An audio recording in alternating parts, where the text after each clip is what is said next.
An agreement between the African National Congress, ANC, and the Democratic Alliance, DA, to resolve a budget dispute that threatened to disrupt government operations is a major step within South Africa's Government of National Unity, GNU.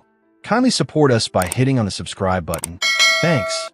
After lengthy talks, the agreement was reached early this morning and gives the DA more control over important areas, most notably the devolution of the Passenger Rail Agency of South Africa, PRASA, in the Western Cape.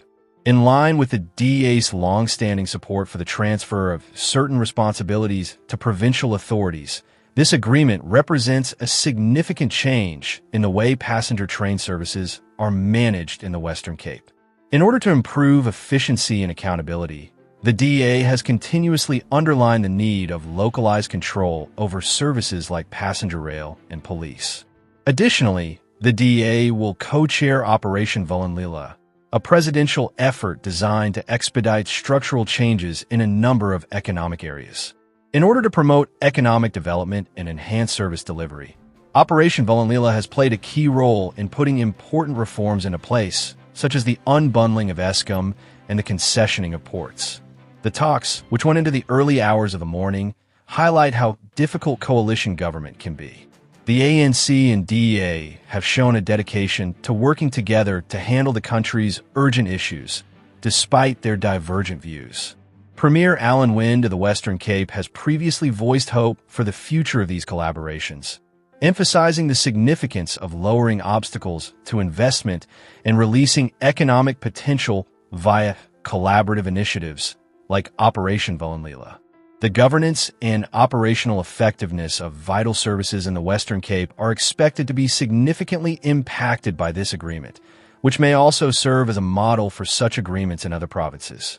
The actual application of these modifications and the observable advantages they provide the South African people will be the main topics of discussion as the GNU develops. Once more, President Cyril Ramaphosa has come under heavy fire from renowned political analyst Moeletsi Mbeki, who described him as a very vulnerable president, whose administration has lost control of the African National Congress, ANC, and his cabinet. Mbeki's critical evaluation coincides with growing concerns about Ramaphosa's leadership style and the ANC's deepening internal strife. In an open interview, Mbeki said that Ramaphosa's lack of decisiveness had resulted in a disjointed and aimless administration.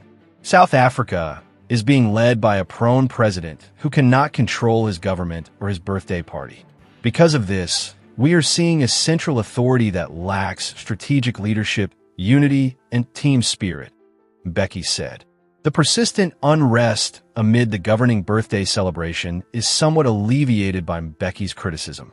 Despite winning a second term as ANC president in 2022, Ramaphosa has had difficulty bringing his party's powerful factions together, particularly those who are loyal to former President Jacob Zuma. As a result of these differences, ministers and officials have chosen to prioritize their factional hobbies above the aspirations of the whole nation. Mbeki's remarks have rekindled discussions on Ramaphosa's capacity for influence, and opposition gatherings have taken use of his words as fodder. Ramaphosa has long been criticized by the Democratic Alliance, DA, and the Financial Freedom Warring Parties, EFF, of not taking significant action against corruption and poor management in the monarchy.